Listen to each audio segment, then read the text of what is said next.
है कि सोमवार की अगर प्रदोष पड़ती है, बहुत ध्यान से सुनना हमारा, सोमवार की प्रदोष पड़ती है तो शंकर भगवान कैलाश पर निवास करते हैं। मंगलवार की प्रदोष पड़ती है तो शिव काशी में निवास करते हैं।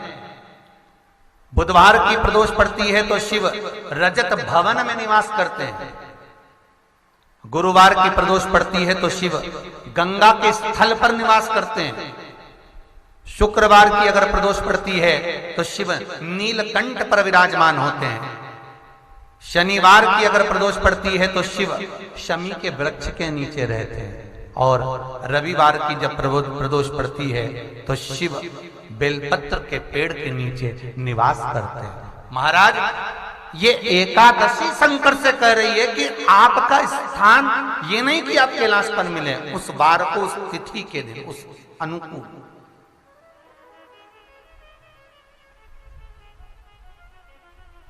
हमारे यहां कहते हैं सोमवार की जो प्रदोष पड़ती है वो इच्छा पूर्ति करती है। मंगलवार की प्रदोष रोग से मुक्ति देती है। बुधवार की प्रदोष कामना की पूर्ति करती है। गुरुवार की प्रदोष शत्रुओं का नाश करती है। शुक्रवार की प्रदोष सुख और शांति देती है।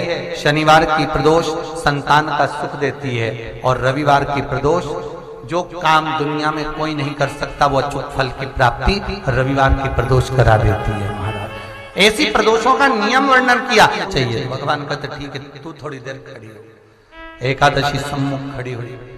पार्वती जी ने जिस अंगुष्ठ का जल पीने के लिए लिया था हाथ में, बस पीने ही वाली थी, शंकर भगवान ने वही हाथ में जल लेकर एकादशी के हाथ में उसको देकर कहा, ले, ये मेरे द्वारा निर्मित एक व्रत है जिसे त्रयोदशी के दिन तूने मांगा है, मैं तुझे देता हूं।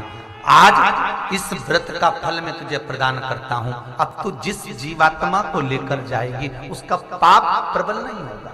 किसी स्त्री, पुरुष, बालक, बुजुर्ग जो भी होगा जिसने प्रदोष का व्रत करा होगा, वो जीवात्मा को तू किसी फल की कामना से नहीं, स्वतः ही लेकर चली जाए। उसमें कोई कामना नहीं है। बन सके जीवन में 11 प्रदोष या 26 प्रदोष करने के बाद आप उसका उद्यापन कर विराम भी दे सकते। पर जीवन में एक बार प्रदोष का व्रत मौका मिले, जिस कामना से, जिस दिन का भाव आपके मन में आए कि मुझे रोग से मुक्ति पाना है तो ये प्रदोष मुझे करना है, मैं और रोग मुक्ति के लिए, हम जो भी आपके मन में आ रहा है, संतान प्राप्ति के लिए शनिचरी प्रदोष, आप उसका स्मरण करें।